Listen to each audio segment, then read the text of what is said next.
Welcome to The Explainer. Today we're acting a bit like whistleblowers, exposing some seriously well-kept industry secrets and looking right past those shiny gear catalogs to rediscover the raw physics of sound. Look, we've all been sold the idea that a better recording is just, one more plug-in away. But today, we're going to investigate the physical reality of what happens before sound ever even hits a computer. Because once we see how sound actually works on a physical level, I promise you, you might never look at your studio the same way again. Okay, let's dive right into this. Expensive gear cannot negotiate with physics. We have to completely shatter this illusion that buying a brand new digital plugin, especially, the one with a picture of a rusty spaceship or some cool vintage dials, is going to magically fix a bad recording. It's just not going to happen. A premium compressor literally cannot restore an impact that wasn't captured in the first place, and a super powerful EQ can't cleanly remove a messy room reflection once it's baked right into your vocal track.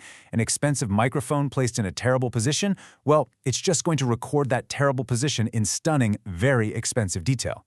At the end of the day, the physics of sound will always win.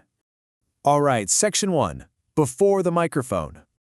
And that leads us straight into Section 2, deconstructing the sound wave. It's time to build our dossier of evidence with some rapid-fire definitions. We're completely strip away the mystery of a sound wave's anatomy so you can actually use it to your advantage. First up is frequency. Now remember, sound isn't some magic dust sprinkled on a performance. It is raw, physical motion pushing and pulling air molecules. Honestly, it's a lot like a crowd doing the wave in a stadium. Frequency simply describes how many times that repeating vibration completes its entire cycle in a single second, which we measure in hertz. But think about the actual physical mechanics here. A slow vibration physically pushes air slowly, and that creates a heavy, booming bass note.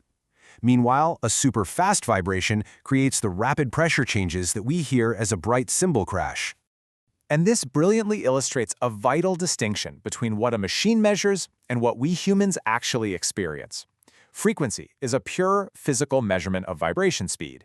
Pitch, on the other hand, that is entirely our brain's subjective interpretation of that frequency. They're obviously related, but they are absolutely not the same thing. Think about it. A bass player and a pianist can play the exact same musical note, but their instruments are vibrating in entirely different ways. Frequency is a hard, physical fact, while pitch is a human experience. Next up is amplitude, which is basically the physical size or strength of a vibration. If you tap a snare drum really lightly, the drumhead barely moves, right? But hit that snare drum as hard as you possibly can, and that drumhead travels much further, pushing the surrounding air with massive force. That larger, stronger physical movement and the bigger change in air pressure is exactly what we call greater amplitude. But here is where so many of us get trapped. Amplitude is the physical strength of the wave, sure, but loudness is your subjective experience of that sound. Two different sounds can hit the exact same electrical level on your digital meters, but one might feel incredibly loud and aggressive, while the other just feels buried and dull.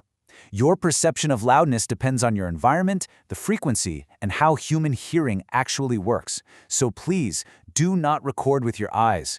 A giant waveform on your screen absolutely does not automatically mean a better, punchier sound. Blindly trusting your meters over your own ears is pretty much a guaranteed recipe for a lifeless mix.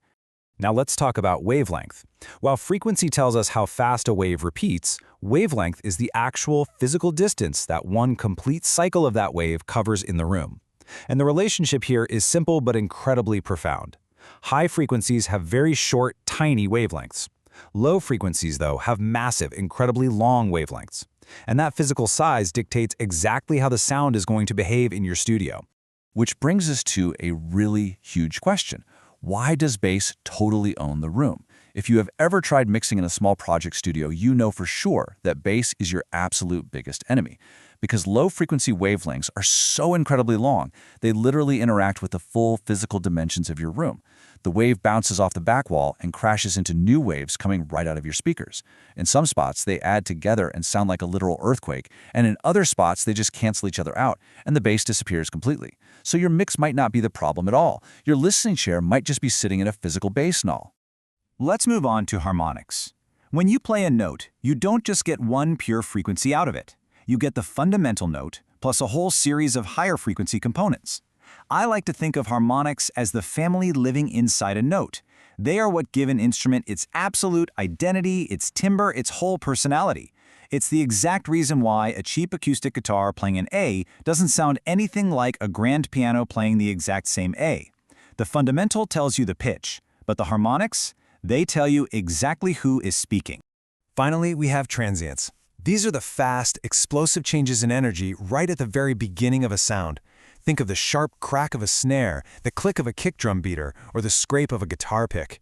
Transients are the critical clues your brain actually uses to identify what a sound is. If you carelessly crush these transients with a really fast compressor, you completely strip away the impact.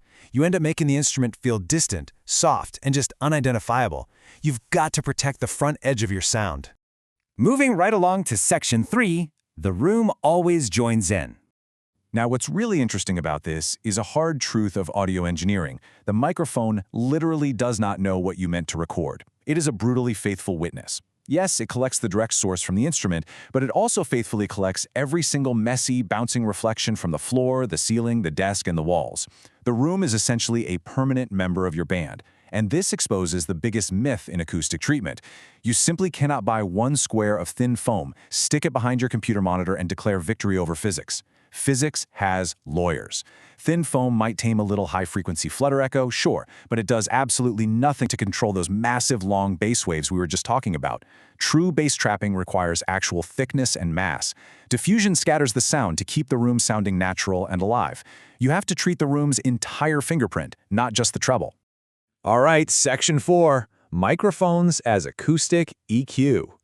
The honest truth is, simply moving a microphone changes the frequency balance of a recording long before the signal ever even thinks about reaching a digital plug-in. Microphone placement is your first and arguably most powerful equalizer. A perfect example of this is the proximity effect. This is that natural rise in low-frequency response that happens when a directional microphone gets pushed really close to a sound source. Now, a lot of people view this as a defect, but experienced artists, they treat it as a powerful tool. A singer can lean in close to the mic to instantly create this massive, warm, intimate tone, and then just back away when they project loudly to thin the sound out. It's not a trap. It is a highly expressive physical tool that you can play just like an instrument. Which brings us to Section 5, fixing sounds before mixing. You know, the cheapest, most effective acoustic tool in the whole world is simply moving physical objects around before you press the record button. Seriously, a microphone moved 6 inches to the left might completely solve a problem you were preparing to attack with 6 expensive software plugins. Let's consider masking versus arrangement. Masking happens when, say, a kick drum and a bass guitar fight for the exact same low frequencies, blurring into this muddy mess. The amateur move is to reach for an EQ and just start desperately boosting frequencies hoping one of them wins out. The professional move? Arrangement, solving the acoustic problem with smarter musical choices. Let the kick own the deep bottom, let the bass speak through its upper harmonics, or, hear me out, simply play fewer notes. Honestly, sometimes the absolute boldest mix move you can make is asking someone to play less. And before you aggressively carve up your track with really narrow EQ cuts to eliminate some nasty buzzing sound, try running this practical physical investigation first. Step 1.